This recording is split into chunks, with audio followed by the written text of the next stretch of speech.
I think it's a very positive fact that Visa finally has proposed to us to transform into legally binding commitments the reduction of their multilateral interchange fees for credit cards. What is it?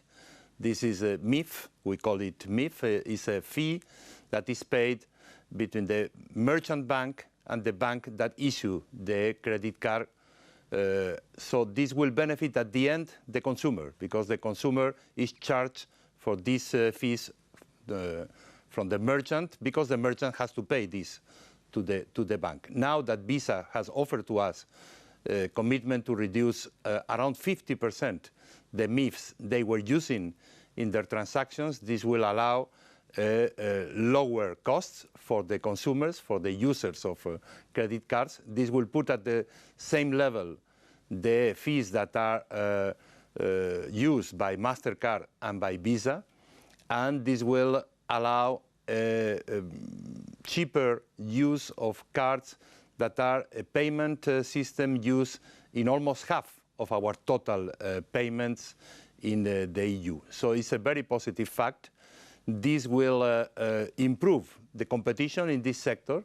This will avoid abuses. This will avoid that the two big credit and debit card companies will use their market position to have extra profits.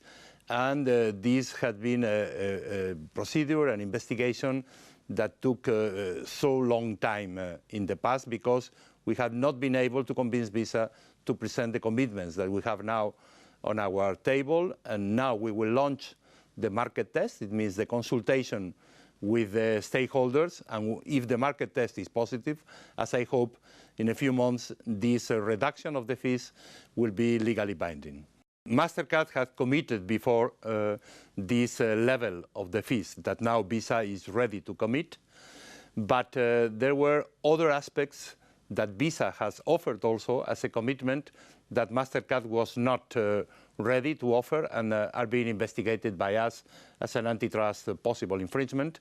It means the possibility of going towards the best system and best prices for the use of credit cards and debit cards throughout the EU, not being bound by the national borders. We are in an internal market.